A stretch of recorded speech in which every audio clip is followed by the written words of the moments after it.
passado que ele tava tomando um café lá em casa e falou assim, hoje eu não vivo sem ventilador. Aí na outra semana o Jack Stone me conta do seu ventilador. E eu falei assim, gente, ele apaixonou com o ventilador.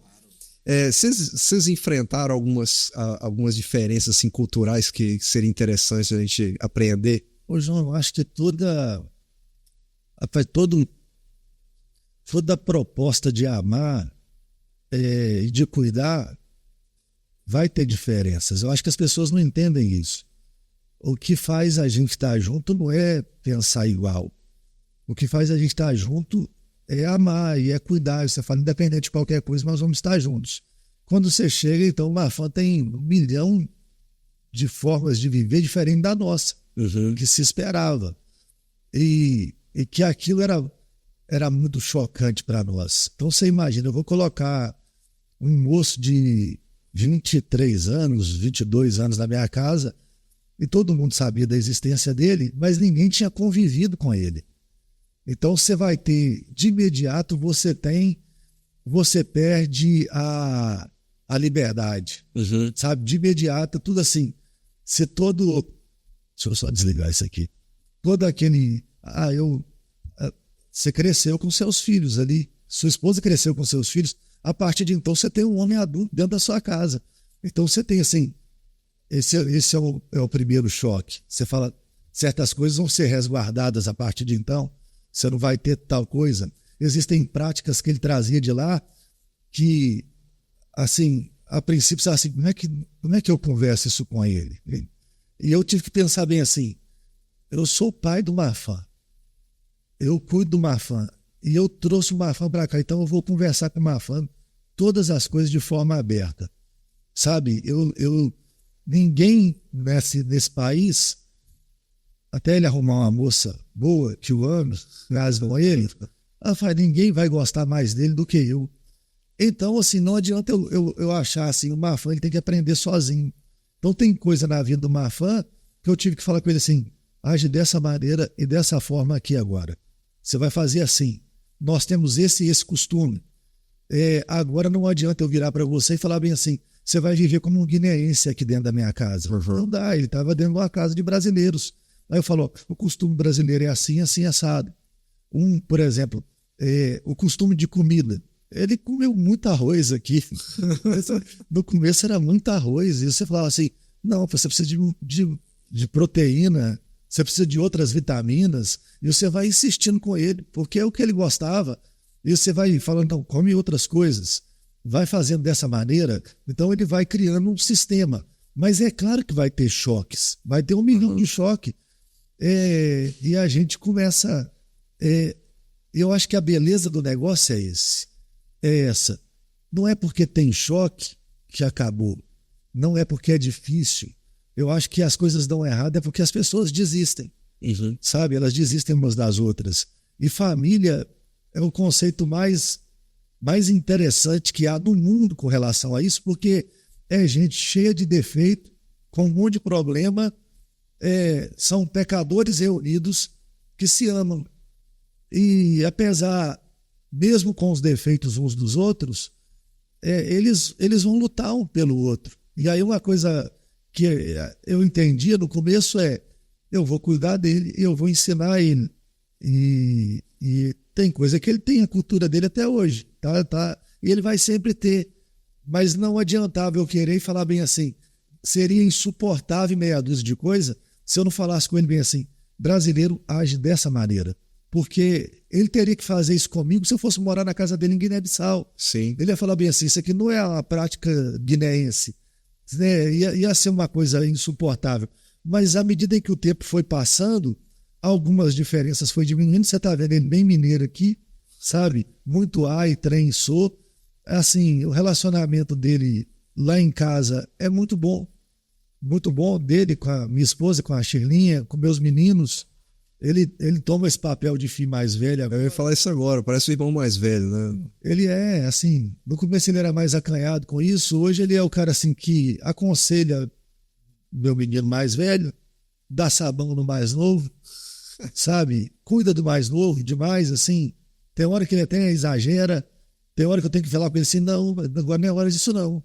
Ele está trabalhando, tá ganhando um dinheiro, tem uma época que ele tá ganhando um dinheiro bom aqui no Brasil, mas aí ele veio para estudar e o pessoal achou que ele não deveria trabalhar em vários empregos. E aí ele trabalha só na área linguística aqui hoje. O Marfan, ele é fluente em inglês e francês, porque Guiné-Bissau faz divisa com Guiné-Conakry, que fala inglês, e com o Senegal, que fala francês. Então ele aprendeu 3 línguas, o português, o francês e o inglês, fora as línguas tribais, e fora que ele tem muita facilidade de aprender outras línguas. Então ele começou a dar aula de idiomas aqui. Ele dá aula hoje no Fernando Idiomas. Fazendo uma propaganda para ele aqui. Deixa eu aprender francês lá, né, Rafa? E aí ele começa. O relacionamento dele com meus meninos tem muito disso, assim, de cuidado, de zelo, comigo, com a Chilinha. É engraçado que às vezes eu falo com ela assim, ele é zeloso com a gente, né? Eu vou contar uma história daqui a pouco que a gente viveu esses dias, mas tem muito desse vínculo hoje, sabe? De respeito. Não tem que a mulher falar com ele, e a cultura dele é bonita com relação a isso. Você fala com seu filho, ele te responde. Ele que eles arrumam uma confusão até obedecer a gente, né?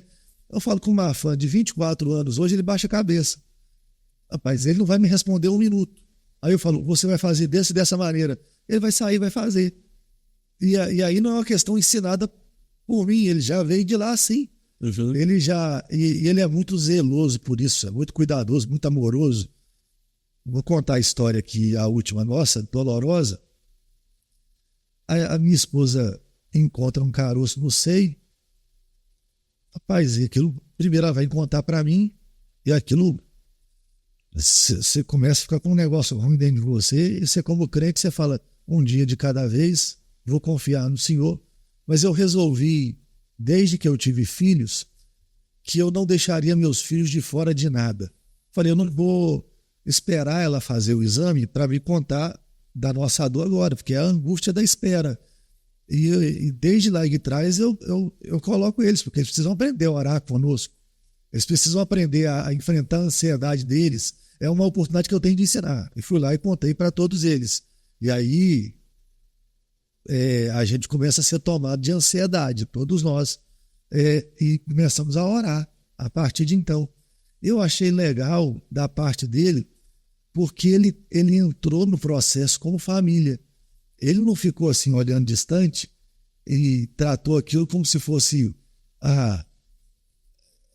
eles são os outros. Uhum. Não, eles são meus.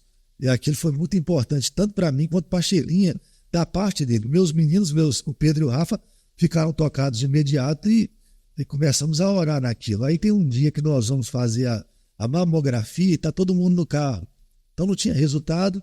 E você está naquela briga de falar assim, Deus, eu confio no Senhor, o que o Senhor tiver para nós já aprendemos que é o melhor, o Senhor vai nos dar poder para viver cada situação, e agora é a luta da ansiedade. Eu entrei no carro, falei, nós vamos orar. Claro que eu orei de olho aberto, e todo mundo começa a chorar. Aí ele estava atrás de mim, eu começo a ouvir um choro aqui de trás. Depois eu comentei isso com ela, falei, interessante, né?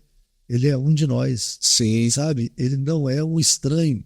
Ele não é alguém que vai aproveitar de uma situação, de uma oportunidade. Por mais que isso seja bom para ele, grandes oportunidades, ele tem o quarto dele. Sabe? Eu tenho que bater na porta para entrar. Sabe? Ele tem a vida dele, tem um monte de coisa, mas ele mora na minha casa. Alguém pode pensar bem assim, você trouxe ele para cá e você botou ele do lado de fora. Não, ele é meu filho. Ele come o que os meus filhos comem, ele tem a vida que os meus filhos têm. Rapaz, ele vive como um de nós. Então, para mim, é isso. A grande pergunta é se para ele era isso.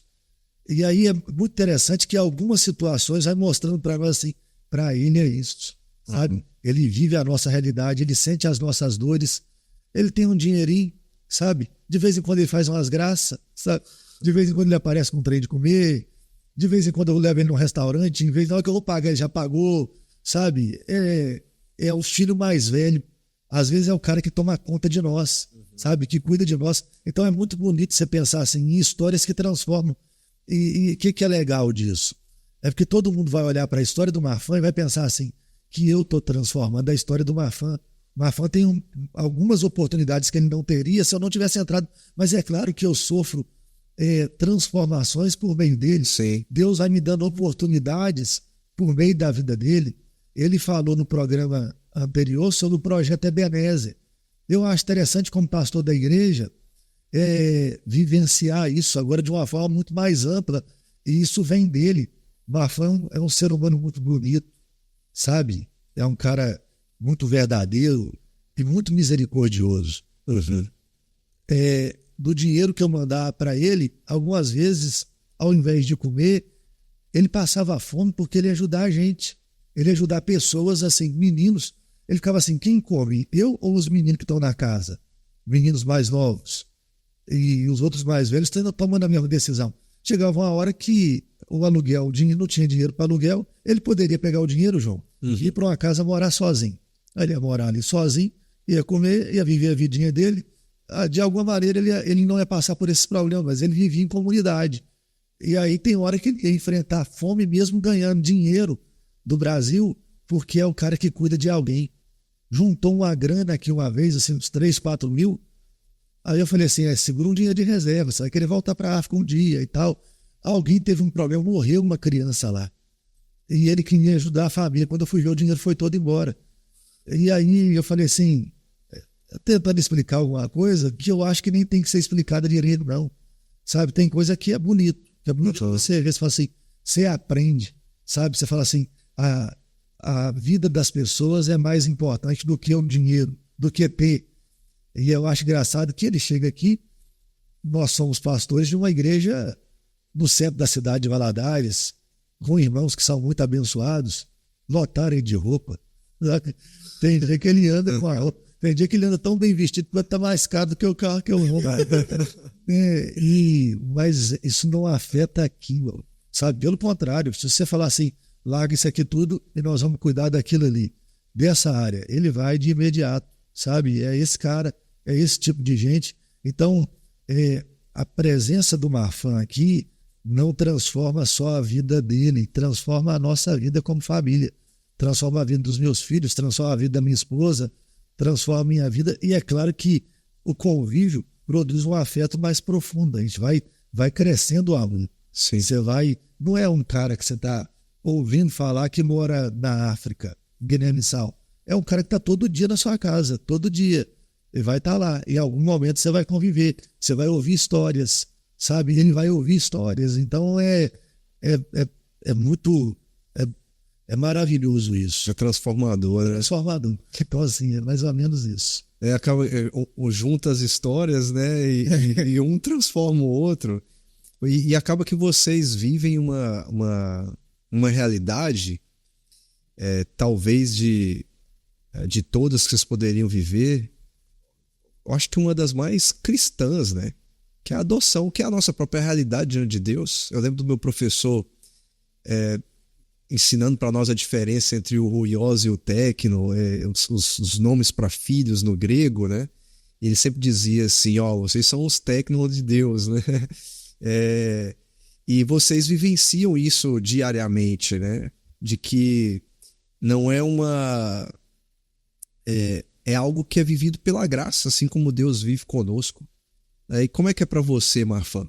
Essa vida nessa nova família, nessa nova realidade, experimentar isso? Eu acho que foi uma coisa que não tem palavras para definir.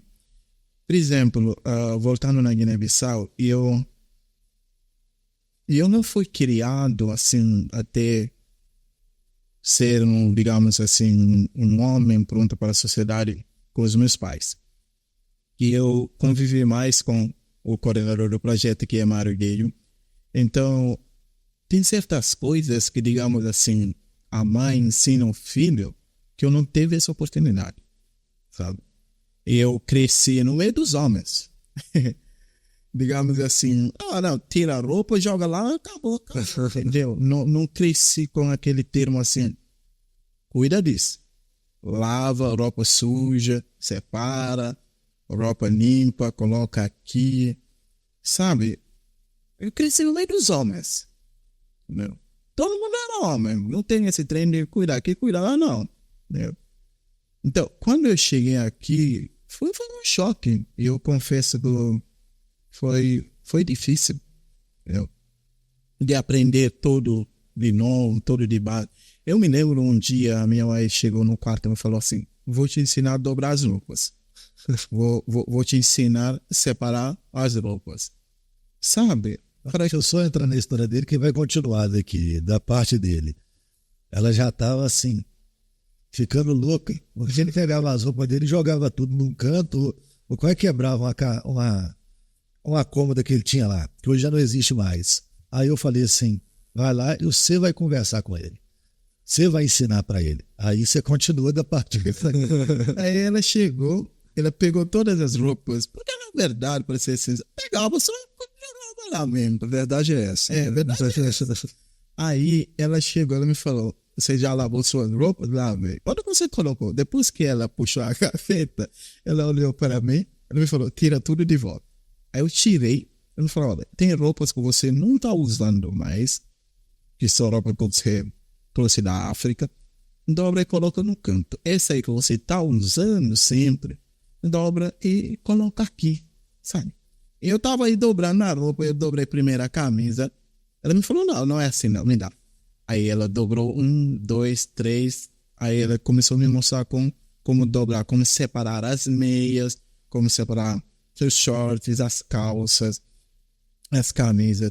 E hoje, cada vez que eu estou dobrando minhas roupas, eu lembro dela, sabe? Um dia eu estava no quarto dobrando a roupa. Aí eu fiquei assim parado.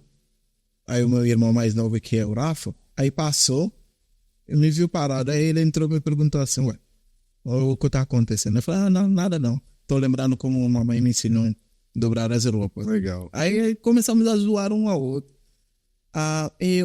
Eu aprendi bastante coisa. Hoje a minha vida mudou.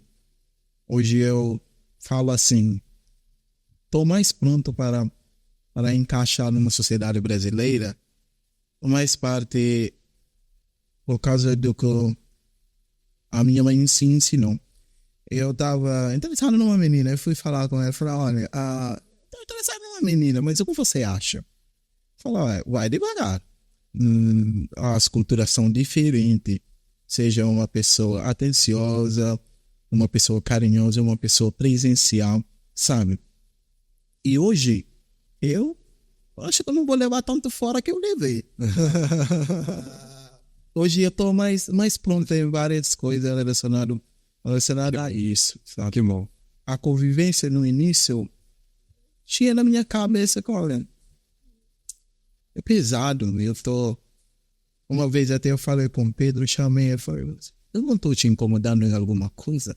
Aí ele virou e me falou assim, como assim? Eu falei, não tem alguma coisa que eu faça com você não gosta. Ele virou e me falou assim, não, acho você de boa, acho você tranquilo.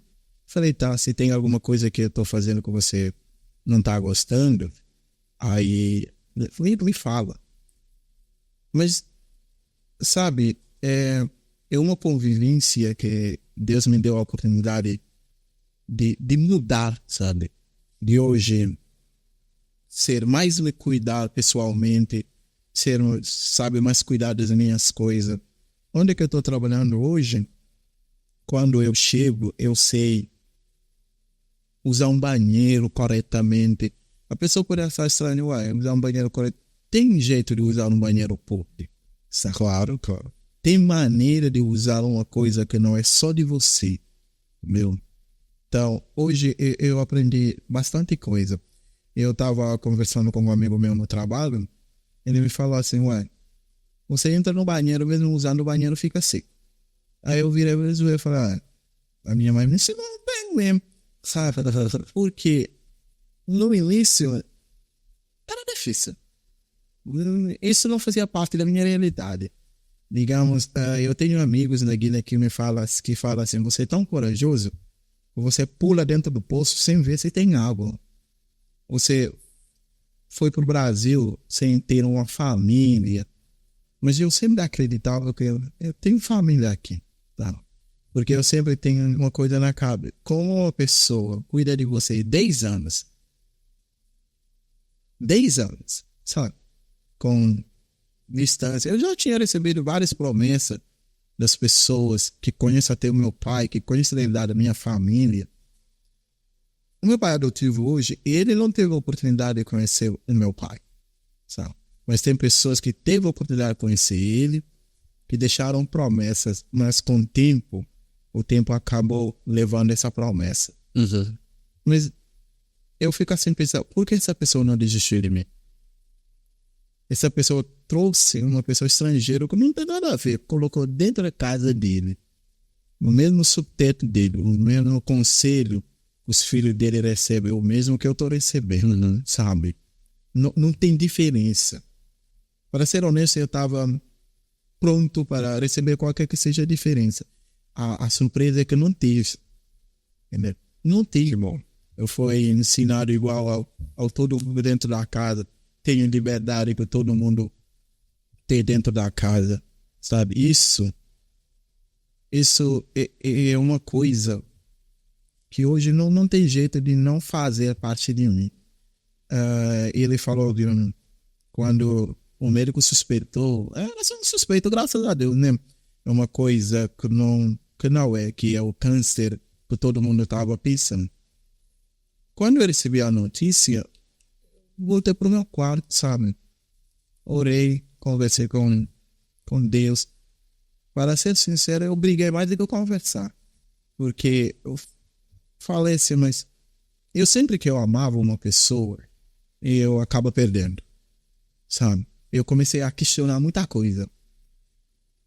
Eu estava quase conhecendo o meu pai, perdi o meu pai. E eu não passei muito tempo com a minha mãe.